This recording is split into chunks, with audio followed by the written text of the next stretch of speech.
Imagine coming home every day to cracked walls, a leaking roof, or an outdated kitchen that makes cooking feel like a chore. You dream of fixing it, but your wallet screams, "Not now."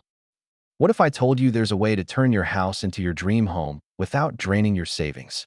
That's exactly what a personal loan for home improvement can do. But before you jump in, you need to know the rules of this game, because one wrong move can turn your dream project into a financial nightmare. Today, we're diving deep into the ultimate personal loan for home improvement guide. By the end, you'll know how to use this tool smartly, save money on interest, and avoid traps that many beginners fall into. Number 1. What is a personal loan for home improvement? A personal loan for home improvement is money you borrow from a bank, credit union, or online lender to pay for remodeling, repairs, or upgrades. You get the cash up front and repay it in fixed monthly installments, usually over 2 to 7 years. Unlike a home equity loan, you don't need to put your house on the line as collateral. That means if something goes wrong, you won't lose your home. For example, let's say your kitchen needs a makeover and the total cost is $10,000. If you qualify for a personal loan with a 7% interest rate and repay it over 5 years, you'll pay about $198 per month. Number 2. Why people choose personal loans for home improvement. Here's why millions of homeowners pick this route.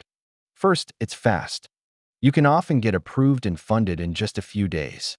No endless paperwork. Second, it's unsecured, meaning you don't risk losing your home if you can't repay. Third, it's flexible. You can use the funds for anything from new flooring and roof repairs to installing solar panels. For instance, imagine your old bathroom is falling apart, but you don't want to max out your credit card. A personal loan gives you a lump sum at a lower interest rate than most credit cards, helping you finish the project sooner. Number 3. The step-by-step process to get a personal loan. Step 1. Check your credit score. Lenders use it to decide if you qualify and what rate you'll pay. A score above 670 often gets better rates. Step 2. Compare lenders. Don't settle for the first offer you see. Look at banks, credit unions, and online lenders. Each may offer different interest rates and fees. Step 3. Get pre-qualified. This shows your potential loan terms without hurting your credit score. Step 4. Submit your application. You'll provide income, employment, and identification details. Step 5. Review and sign the loan agreement. Once approved, funds can hit your account within 1 to 3 business days. Let's say Maria needs to replace her roof before the rainy season. She checks her credit score, compares 3 lenders, gets pre-qualified, and chooses the one offering 6.8%. Within 48 hours, the money's in her account, and the roofers are on site the next week. Number 4. How much you can borrow. Most lenders offer personal loans ranging from $1,000 to $100,000. But the exact amount depends on your credit score, income, and existing debts. If your income is steady and your debt-to-income ratio is under 40%, you're more likely to get approved for a higher amount. For example, if your monthly income is $5,000 and your total monthly debt payments are $1,500, your ratio is 30%, well within the safe zone. Number 5. The interest rate trap. Here's a secret lenders don't shout about. Interest rates can vary wildly, from as low as 6% to as high as 30%. Your rate depends on your credit score, income stability, and loan term. Shorter terms usually mean lower rates, but higher monthly payments. Longer terms reduce monthly costs, but increase total interest over time. Example, a $10,000 loan over 3 years at 8% interest will cost about $313 a month. Stretch it to 6 years, and the payment drops to $175, but you'll end up paying around $2,600 more in interest. Number 6. Fixed versus variable rates. A fixed-rate loan means your payment stays the same every month, predictable and safe. A variable-rate loan, however, can rise or fall based on market trends. It might start cheaper but could become expensive later. If you're planning a long-term project, fixed rates are safer. But if you can pay off the loan quickly, a variable rate might save you some money up front. Number 7. Pros and cons you must know. Let's start with the pros. You get quick access to cash. Payments are predictable. You don't need home equity, and the funds can be used for nearly any home-related project. Now the cons. Interest rates are usually higher than secured loans. You might face origination fees, which are about 1 to 5% of the loan, and missing payments can hurt your credit score fast. For example, if your lender charges a 3% fee on a $20,000 loan, that's $600 gone before you even start your project. Number 8. Hidden fees to watch out for. Always read the fine print. Some lenders charge application fees, late fees, and prepayment penalties. Yes, some actually punish you for paying early. Here's an example. You take out a $15,000 loan with a 5% prepayment penalty and decide to pay it off in full after 1 year. That's $750 just for closing early. Before signing, ask your lender, are there any hidden fees? You'll be surprised how often that simple question saves people hundreds of dollars. Number 9. How to boost your approval odds. Lenders love borrowers who look safe. So here's how you become one. Pay down existing debt before applying. It lowers your debt-to-income ratio. Avoid applying for multiple loans at once. Too many hard inquiries can lower your credit score. Add a cosigner if your credit isn't great. Their strong credit profile can help you qualify for a better rate. And here's a bonus trick. Apply during times when your income is stable. Lenders prefer consistency over sudden spikes. Number 10. Using the loan wisely. Once you get the money, it's tempting to splurge. But remember, it's still debt. Use it only for improvements that raise your home's value or make it safer or more comfortable. For example, upgrading an old HVAC system can reduce your energy bills long-term. But spending it all on luxury furniture might not be the smartest move. Create a clear budget for your project. Track every dollar. When you see where your money goes, it's easier to stay disciplined. Number 11. Comparing alternatives. Personal loans aren't the only option. You could also use a home equity loan, a home equity line of credit, HELOC, or even a credit card. Home equity loans and HELOCs often offer lower interest rates because they're secured by your home. But that also means you could lose your house if you default. Credit cards are easy to use, but come with high interest, usually over 20%.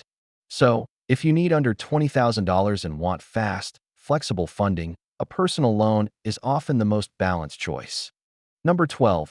The smart repayment plan. Here's where most people mess up. They get the loan, complete the renovation, and then forget about repayment discipline. Set up autopay to never miss a due date. Late payments can hurt your credit score. If you can afford it, make extra payments. Even paying $50 more each month can shorten your loan term and save hundreds in interest. For example, on a $15,000 loan over 5 years at 8% interest, adding just $50 to each payment could save you over $400 in interest and finish the loan 3 months early. Number 13. How to avoid scams. Beware of lenders who guarantee approval or ask for upfront payments. Legitimate lenders never demand fees before funding your loan. Always verify the lender's license and read customer reviews online. If a deal sounds too good to be true, like 0 interest guaranteed, it probably is. Number 14. Real-life example. Let's take Jake's story. Jake bought a 20-year-old house that needed a new roof, updated kitchen, and energy-efficient windows. He didn't want to drain his savings, so he compared lenders and found a personal loan at 7.5% for $25,000. He used part of it for roofing, part for new appliances, and part for insulation upgrades. The result? His home value increased by nearly 15%, and his energy bills dropped by 30%. That's the power of using a personal loan wisely. It's not just spending, it's investing in your home's future. Number 15. Check for special home improvement loan offers. Some lenders offer discounted rates specifically for home improvement projects. These loans might come with lower interest rates or extended repayment terms compared to regular personal loans. Sometimes, credit unions or community banks run seasonal promotions where they offer rate discounts for green upgrades like solar panels or energy-efficient windows. For example, a local bank might reduce your rate by 0.5% if you use the funds for eco-friendly renovations. Always ask if such programs exist before applying. Number 16. Understand how loan terms affect your budget. A shorter term means you pay less interest overall, but have higher monthly payments.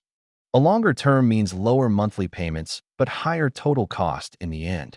For example, A $15,000 loan over 3 years may cost about $470 per month, while the same loan over 6 years might be $265 per month, but you'll pay almost $1,800 more in interest. Choose a loan term that fits your cash flow without stressing your budget. Number 17. The importance of timing your loan application. Interest rates fluctuate throughout the year based on market conditions and Federal Reserve decisions. Applying when rates are lower can save you hundreds of dollars over time. If you're planning a renovation, monitor the rate trends for a few months before locking in your loan. Even a difference of 1% in interest could mean saving over $500 on a $10,000 loan. Number 18. Consider the tax impact. While most personal loans don't offer tax deductions, there's an exception. If you use the loan to make improvements that increase your home's value, like adding a new room or installing solar panels, you might qualify for certain tax benefits or credits. Always consult a tax professional to see if your project qualifies under current IRS rules. It's better to know beforehand than to miss out on potential savings later. Number 19. Check if your contractor offers financing. Some licensed contractors partner with financial institutions to offer personal loans directly to clients. These deals might come with fast approvals and even lower promotional interest rates. However, always compare those offers with independent lenders. Sometimes, contractor financing may include hidden fees or higher rates after the promotional period ends. Read all terms carefully before signing. Number 20. Watch out for overborrowing. Just because you qualify for a large loan doesn't mean you should take it. Borrow only what you truly need for the project. Extra money might sound nice, but every unnecessary dollar borrowed adds interest that you'll have to pay back. For example, if your remodel costs $18,000, don't borrow $25,000 just because it's offered. Stick to your exact project estimate and keep your budget lean. Number 21. Understand the impact on your credit score. When you apply for a personal loan, lenders perform a hard credit check. This may temporarily lower your credit score by a few points. However, if you make all your payments on time, your credit score will likely rise over time. That's because consistent repayment builds positive credit history. So, treat your loan payments as a way to not only improve your home, but also strengthen your financial profile. Number 22. Using personal loans for emergency repairs. Sometimes, emergencies happen. A pipe bursts, the heater breaks, or the roof starts leaking. A personal loan can be a quick solution when you don't have an emergency fund. Because approvals are fast, you can get repairs done before damage gets worse and costs spiral. For instance, fixing a roof leak early might cost $2,000, but delaying it could cause water damage worth $10,000. Number 23. Keep a portion for unexpected costs. Home projects rarely go exactly as planned. Always keep about 10% of your loan amount aside for unexpected expenses. You might discover mold, broken wiring, or structural issues mid-project. Having a cushion prevents you from scrambling for more cash later or relying on high-interest credit cards. Number 24. Look into green home upgrade incentives. If you're using the loan for eco-friendly upgrades, like energy-efficient windows or solar panels, you may qualify for federal or state rebates. These incentives can offset part of your loan cost. For example, the USA government sometimes offers tax credits for solar installations that can reduce your total project cost by thousands. Check official energy websites or local government portals for current rebate programs before finalizing your loan. Number 25. Refinancing an existing personal loan. If interest rates drop or your credit score improves, you can refinance your existing personal loan to get a lower rate. This helps reduce your monthly payments or shorten your repayment period. For instance, refinancing a 10% loan down to 7% on a $20,000 balance could save you over $1,000 in total interest. Just make sure the savings outweigh any refinancing fees. Number 26. Combining home projects in one loan. Instead of taking multiple small loans for separate projects, consider one larger personal loan. It's easier to manage one monthly payment than several.